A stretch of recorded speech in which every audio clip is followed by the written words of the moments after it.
Hello, everyone. Thank you so much for your patience and for joining us here on Facebook for a live Q&A with our Internal Affairs Director, Commander Ricardo Vazquez.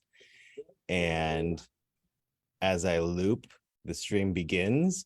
And here he is. Since we got started a little late, we'll just roll right into it. We love to use this opportunity to, of course, introduce our employees, our officers to the community, but we also like to use it as a chance to answer any questions you might have out there. So if you are watching live, like I see, it looks like we're 88 people are right now, and you have any questions for Commander Vazquez, go ahead and ask them in the comment thread that is right here on Facebook, and we'll spend the last 10 minutes or so of this interview answering any questions that pop up that I get to see here.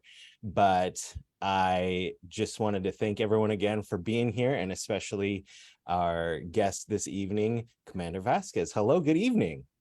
Good evening, and thank you for inviting me over, Paul. I'm really excited to try to answer some questions and interact a little bit with our community. Yes, and the first thing we love to do every time is to just kind of get to know you and get to learn about your journey, like what brought you to this point. And we usually throw it back to the very, very beginning, and that is, I always say, Commander Vazquez was born and raised. I was born and raised in Los Angeles, in the Lincoln Heights neighborhood. That's where my parents' first home was purchased, and they actually still own that home. Interestingly enough, it's close enough to the Dodger Stadium that from my parents' attic space, we're able to see out a window and actually see the Dodger Stadium. Wow. From there, my parents moved over to the Pasadena, Arcadia neighborhood. That's awesome. But they still have that house, you said? Yes, they do. They still own it. That's great. I'll have to hit you up next time I go to a Dodger game. Yeah. Need some parking. There you go. It's getting ridiculous over there. So how long did you live there when you were growing up? To what age? Well, I like I said, born and raised in the Los Angeles area. Attended high school and the California State University, Los Angeles. That's where I initially started my college. I moved out to Ventura County in '94, if I remember correctly, and that was when I was hired with the Ventura County Sheriff's Department. I was hired at about the age of 22, 23 years old, and I was working at the main jail at the Sheriff's Department. Wow. So what brought you to the profession, the career? What inspired you to follow a career in law enforcement? I have two brothers and two sisters, and my one of my older brothers was in the Marine Corps, and he was a military police officer, and he really got me interested in law enforcement. And when I was younger, in my teens, I was a police explorer with the Los Angeles County Sheriff's Department. And so, my brother motivated me, and then I got interested in volunteer work as a police explorer. And from there, it moved on to getting some education in college for law enforcement curriculum, and that really got me into it. But really, my brother inspired me, and interesting enough, my older brother actually was hired last, and he actually became a Ventura County Sheriff Deputy. My brother that was in the Marine Corps, when he got out of the Marine Corps, he actually became an LAPD officer. So I have a total of three of us that became officers. Wow. Is everybody still working, or have some moved along? My two older brothers are in the process of retiring. They're at that point now where they're going to retire soon. Very, very good for them. They've earned it, I'm sure. Yeah, they both had full careers at their agencies, and they love their positions that they've held. Nice. Just checking in on the chat really quick. Just wanted to say hello once again. If you have any questions for Commander Vazquez, go ahead and drop them in there, and we'll get to them toward the end of the interview here this evening. But some people are saying thank you. Pancracia, I hope I didn't butcher your name, says thank you for your service. Eduardo Miranda says hola. And Melissa Chavaria says hello, Mr. Vasquez. It's such an amazing community, and we feel so much support from everyone in the city and even just in the county. It's a great department to work for. And what was it that brought you to Oxnard PD? You know, when I moved out to Ventura County, I was a young adult, didn't know much about Ventura County, but really Oxnard welcomed me when I finally became an officer here. I got hired in 1997. I was actually in the process for both the Ventura County Sheriff's Department and the Oxnard Police Department, because originally when I moved out here, I got hired as a for a civilian position with the Sheriff's Department. And in '97, like I said, I tested for both agencies. Oxnard hired me first, and I think it was one of the best moves I've ever made in my life. And the reason why I said that is because not only internally the police department supported me and gave me the opportunity to have a great career, but the community was outstanding. Particularly when I became a beat coordinator. I was a beat coordinator in the Rose Park and Colonial neighborhoods, and I truly became engulfed in the position, and the community really I really participated and acted um, and just worked well with the community. And I felt like they welcomed me quite a bit. And to this day, I still have a lot of personal relationships and with members in the community. And like during Christmas and the holidays, they invite me to their special events. So it's just I think I welcoming overall. Yes, I can attest to that 100%. From the minute I walked through the doors of this police station, I felt just like family. And I think that's such a like, you know how they say like not every place is right for everybody. Someone might want to have a certain job and then go to get hired somewhere they think is their dream job, but it's just doesn't feel like a good fit, and then they're just so happy somewhere else. Like I think that it's the same for law enforcement agencies. If you want a career in law enforcement, everywhere just people fit differently in different places, but Oxnard has been just such a welcoming agency, and just like I said earlier, community. And I echo your statements. Couldn't ask for a better place. um we'll get to your current role in just a moment, but I'd like to kind of, can we get a quick breakdown or outline and have all of the positions or assignments you've held since you said 97 you came here? Yes, '97. So 25 years, if my math is Right. all You know, right. like I mentioned previously, Paul, I think one of the things I really like about the organization is the opportunity for advancement, the different positions that are available at the department, the support that we have from our supervisors and command staff. It really pushed me to seek advancement and seek different positions. So after the academy, I was in patrol for 4 years, and after about 4 years, I tested for the traffic unit, and I was able to become and I was selected to be a traffic officer. I stayed in the traffic unit for about 7 years, and I really learned a lot. You know, people think that traffic as a traffic officer, all you're doing is enforcement, but really, what I realized is that it encompasses a lot of different areas of law enforcement and policing, including the community outreach, the education, the enforcement, investigations. I mean, I was handling various types of collisions and investigations, but also the community outreach where we're educating people about traffic safety. So I really learned a lot about um, what it takes to try to create safer roadways in the community. So after about 7 years, I tested for the police corporal or a senior officer at that time, but now we're called senior officers corporals. I tested and I was promoted to corporal, and that's when I became a beat coordinator in beat 31 and beat 32. I'm sorry, beat 31 in the Colonial and Rose Park neighborhoods. Did that for 2 years, and like I said, it was probably one of the best assignments I ever had, and it's because of the personal relationships and the ability to improve the quality of life and the safety in our particular beat or community. Then after that, after 2 years, I became a detective in the family, now what's called the Family Protection Unit. I specifically was assigned to the domestic violence unit. That's where I truly understood the importance of conducting good investigations and building rapport with and supporting victims of violence, and then also the importance of working with our district attorney's office. After 2 years of being assigned to the investigation bureau, I promoted to sergeant, and I was in patrol as a patrol sergeant for about 2 years. Then I was selected to become a internal affairs sergeant, where I handled complaints and internal affairs matters for the police department. And I couldn't resist. I went back to the traffic unit as a sergeant, and I remained in the traffic unit as a sergeant, supervising the unit for about 7 years. And after 7 years, I promoted again to police commander, and I was selected to be the professional standards commander, which I'm currently assigned to. And that's pretty new, huh? When did you promote to commander and in this position of internal affairs? I've been in, I promoted in May, and I've been in that assignment as professional standards since May. And how's it going? Oh, it's exciting.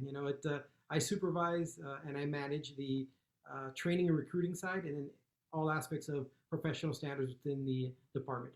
So it keeps me busy. I got a great team though, and obviously, I think one of the most exciting parts for me is the recruiting and hiring side of it. I truly feel like I can have an impact on our department, and also an impact for the community, to make sure that we have outstanding employees providing service to our community. Yeah, and that has been a huge focus of ours lately as we continue to try to fill our vacancies at the police officer position. And there are a couple of questions here. We'll just hit those since we're on the subject. Harmony wants to know, what are the top qualifications the department looks for in an applicant for the police department? I think that it's always important to make sure that we have somebody that represents the community, and that they have some sort of connection with the community, but not necessarily only from Oxnard. Like I said, I came from Los Angeles County, but I understand the value of sense of community. So I think that a sense of service and community is important. We want somebody that has good leadership skills. Obviously, when you're younger, you need to be physically fit. Education is always something that we're looking for. We want somebody that's bright, intelligent, and educated, like I said. But I think the biggest thing that we're looking for are strong leaders and a sense of community and a sense of service. I think we can't forget that. Ultimately, we should be offering the best type of service, and we must understand that that our main focus is to provide service to our community.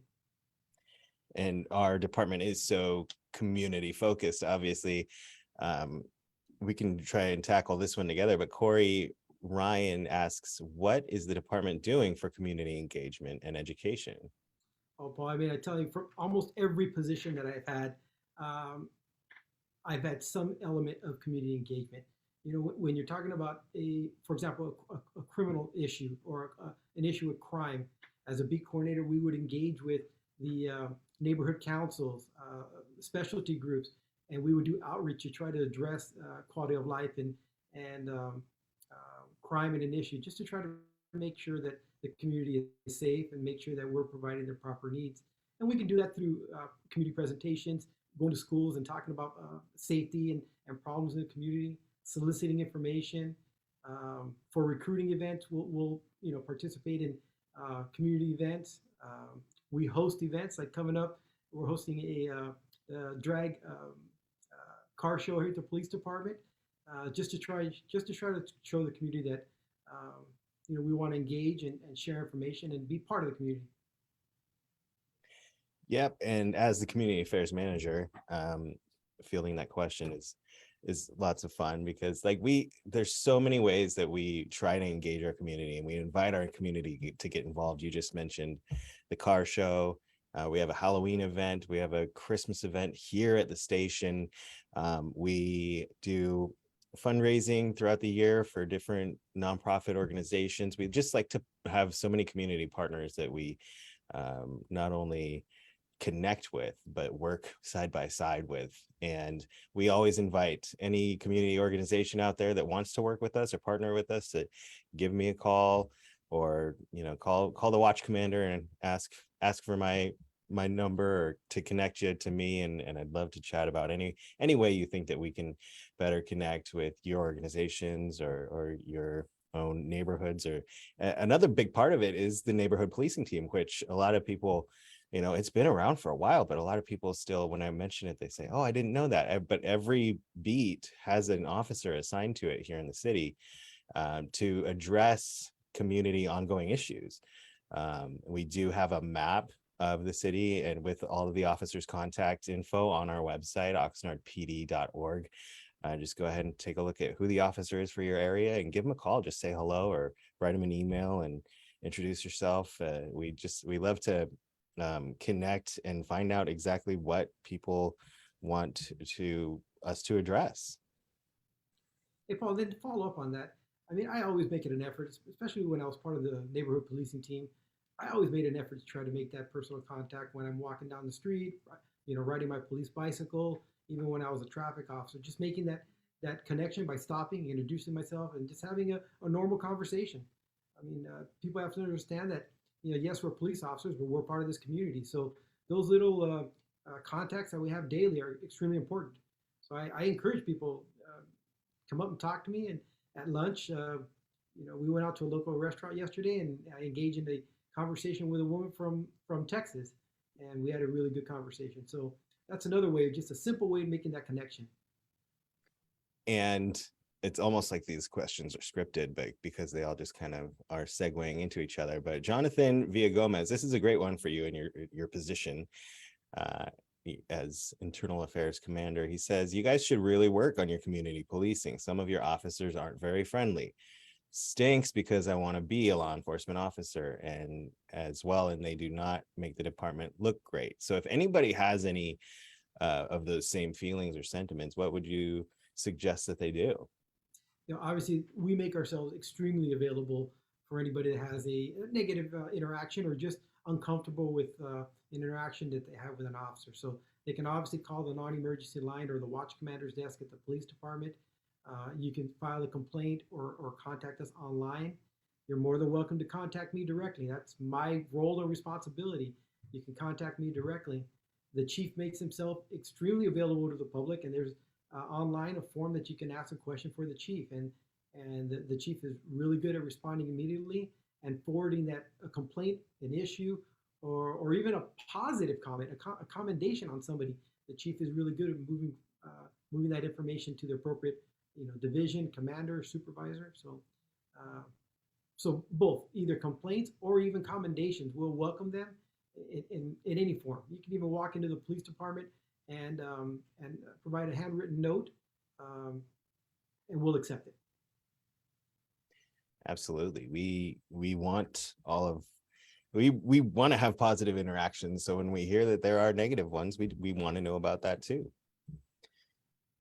All right, let's go bang out these questions as quick as we can, as we started a little bit late because of these technical issues that we had with the Zooms, but I still appreciate the technology and the opportunity to connect in this way, even though it can be frustrating at times. Erica Fuentes wants to know, how can someone do a ride along? What are the requirements? Do you know? Oh, sorry, you were breaking up. I think the question was how somebody can go get an application to go on a ride along. Yes, and what are the requirements? Okay, obviously, when somebody goes on a ride along or sit along, we want to make sure that they don't have any a criminal background or something that we can be concerned with. So it starts off with an application. We do a very informal background check, and if the person qualifies, they'll be allowed to go on a ride along with an officer or sit along with a dispatcher. Even with some of our professional staff members, you're more than welcome to go on a ride along with our community service officers or our traffic service assistants. So there's various people that you go on a ride along with. As far as the applications are available online. You can complete the application. It'll be forwarded to the watch commander and the records department, and they'll process the application. You can also come to the police department and we have applications that are available that you can complete and fill them out in person and submit them to the watch commander. Ultimately, what ends up happening is if the person qualifies to go on a ride along, the watch commander will contact the applicant or the person that wants to go on a ride along, and it'll either be via email or phone call, and we'll coordinate a ride along. Excellent, thorough answer to that one. Does Jose Hernandez wants to know, this is a good question, does Oxnard PD still do reserve positions? Yes, we do. That's a very noble position. I mean, you're talking about people that are willing to volunteer their time and work as reserve officers. So yes, we do have a reserve program. It's like I said, they're very valuable. I know when I was in the traffic unit, we used them quite a bit to work with our DUI checkpoints, the Strawberry Festival, major events where we need that extra help. The reserve officers were valuable assistance. Absolutely. And they also go on patrol with us. A lot of time, reserve officers they'll ride along on a shift with a patrol officer and help out the officers as well. Yes, that is, we've gotten a lot of help from them on our special events here at the station as well. Joey Clark just wants to say, longtime mentor, very hard worker, and family man. Regarding you, of course. Sal Mendoza asks, what happened to the Oxnard PD storefront in Colonia? Did it get moved? Yes, I believe it did get moved. I believe it's closer to Rose Avenue. I forgot the exact address, but it did get moved. The original storefront on Cooper Road, that was where I was that was my office when I was in Colonia. Love the neighborhood. I'm telling you, it's a great community there, but it did move. Yeah, it's in that new condominium complex, right? Yeah, Just south of the park. yes. Michelle Wood wants to know, who is your favorite motor officer? Oh, she should know that. It's Mike Wood. I hope no other motors are watching. Celia Arenas Cardona says, yes, I remember working alongside you. Oh, wow. Yes, it was a coworker at some point. Citizens for a Better Oxnard Uncensored asks, this might be more of a homeless liaison unit question, but if we're addressing the homeless problem in the Tierra Vista neighborhood, if you send me an email tomorrow, I can definitely get you in touch with our homeless liaison unit. And I will share my email address in the comments here as soon as the live stream is over. Anthony Lane says, South Oxnard needs attention. Cuesta and Alaric is horrible.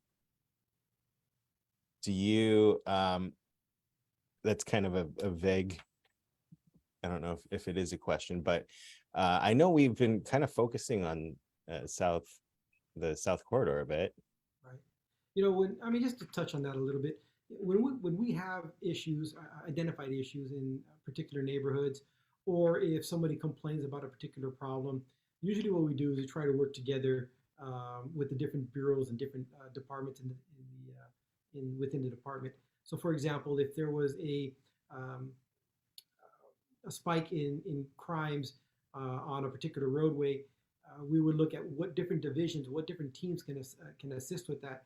So I know that as a traffic officer and as a traffic sergeant, a lot of times we would help out other bureaus with the crime, even though our main focus was traffic. When I was in the neighborhood policing team, if we had a particular issue, we would also assist with high visibility patrols, contacting community members, setting up meetings with other resources. We'll have our special enforcement team come out and help out. So a lot of times what we try to do is work together as an agency to address a particular problem. And not only from the enforcement side, but we also do a lot of the outreach and education as well. Absolutely. Anthony from City Life Car Club and the COVID Cruise family wants to know, why can't we bring, this might be, I don't know if this is, since you're out of traffic now, but you may have some insight, but why can't we bring back a cruise night here in Oxnard? Well, actually, I was supportive a lot with the cruising and car club community. I understand that they're part of our community, and just because they're part of a car club doesn't mean that they're doing things illegal. Obviously, when things get to the point where they're impacting the quality of life, impacting or having an issue with traffic safety, that's when we get involved and try to address it through a variety of ways. But as far as cruising, we actually do help out organizations when they host car shows or cruising events. Um, uh, so we actually do try to participate and coordinate those when it's done and organized, correctly. And that's one of the reasons why we understand that there's a car culture here. And drag, I think, is doing the drag program is doing an outstanding um, job by trying to recognize that and hosting our own car show. I think that's on the 28th, right? Yep, Sunday the 28th. On the 28th. So I'll be here. I'll be supporting drag and help them out as much as possible. Very good. Jose Hernandez, I think this is a follow-up to the reserve program. Where can you find an application for that? Are there still applications for that? Paul, it would be great if for something like that they can email you or email me directly, Yeah. and I'll forward that information to the supervisor in charge of the reserve program. Victor Melgoza says, local traffic control contractor here. How can I donate my time and equipment for special events with Oxnard PD? Oh, thank you. Right. Hey, that's And great. yeah, he left his email address here too. Thank you very much, Mr. Melgoza. I will get in touch with you tomorrow. All right. Can you give any pointers, Harmony wants to know, on what you look for in an applicant during oral boards? I think one thing that's important is to know what the needs of the community are, know a little bit about our city, know about the police department, maybe important issues or key issues that are going on in the nation that affect law enforcement. I think it's just important to be all knowing on law enforcement related issues. Yes. I got just a couple more here. Sal Mendoza, if you don't want to answer this on the air, that's fine, because I don't know if there's a background story to this, but Sal wants to know if you remember old school Detective Nieves. Yeah, yes, he was a commander when I got hired. I didn't know him when he was a detective. Carlos says he misses seeing you at checkpoints. Belle, this is hilarious. Belle and Erica have kind of the same question, and you and I made like an educational video about the Rose and Lockwood entrance to shopping at the Rose and how there is no stop sign going through. That video is out there. You can help share it as much as you can. I try to get the word out on that as much as I can, because I do frequent that shopping center, and it is quite an issue, and it continues to be. But Erica suggests if we get a cross traffic does not stop sign in the intersection, each of the points with stop signs all have a sign that says entering traffic does not have a stop. But I will go ahead and just piggyback on that for a little educational note. But as far as like parking lots and law enforcement, like what I never understood it until I started working for a police department, but what is the line between where private property begins and where police officers can make decisions, I guess, or have any authority? Right. Obviously, we can't enforce most traffic laws on private property. However, there are a few sections like DUI on private property. So there are some sections that we can enforce, but as a general rule, no, you cannot enforce traffic laws on private property unless it's properly posted. And what I mean by properly posted is have proper language that's in areas that public can see and observe as they're driving into the parking lot, indicating that the vehicle code is enforced. But as a general rule, most traffic vehicle codes are not enforceable on private property. All right, one last comment before we get into our final round of quick questions. And Celia is following up with working with you. She says she worked with you in the domestic violence unit. She was a victims advocate helping out crime victims. Yep, I remember. All right. All right. We wrap it up. I don't know if you've seen any of these with the rapid fire questions, just about you personally. Like, what was the first album you ever bought?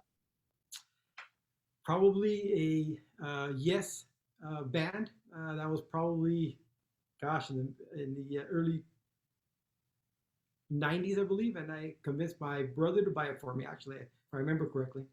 What was your first car? My dad bought me my first car. We went in together. It was a Ford Mustang, 1966. I still have the Mustang. What color is it? It's green, light green. Did you play your Yes album? Did you blast it in the Mustang? Most people are not going to know this, but I had an 8-track tape in that one, and I still do. Wow, that's awesome. Yeah. What is your favorite food to make at home? You know, my son is a really good cook, and lately he's been um, grilling steaks. So he does a really good job, and I enjoy eating his food. When you go out to dinner, where are you going? I eat anything. We like um, I don't know. It's a good question. Uh, any type of steak place is great. I would Yeah, any type of steak place. What is your least favorite food? Maybe seafood. Really? Yeah. So no surf and turf for you. No, First concert you went to? you're gonna laugh. Milli Vanilli, What? and it was a great concert. Of course it was. It was awesome. Where'd you see him? It was in LA. I forgot exactly where, but it was in LA. Yeah. All right. Well, thank you so much for joining us. And thank you again, everyone at home, for your patience as we had a little trouble getting on here this evening. But we had a lot of fun connecting with Commander Vasquez and getting to know you and learning a little bit about you and the department and your role here. And do you have any final thoughts or anything to say before we go? I just say thank you for inviting me over, and I'd love to participate again. Maybe next time what we can do, Paul, is maybe the professional standards unit, the two sergeants can join me, and maybe we could talk a little bit more about recruiting and hiring. Absolutely. We've been doing a few of those here, and it's been very beneficial. So let's do it again soon. All right. All right. Thank you, Commander Vasquez, and thank you everybody for tuning in. I hope you have a great night and stay safe out there, Oxnard.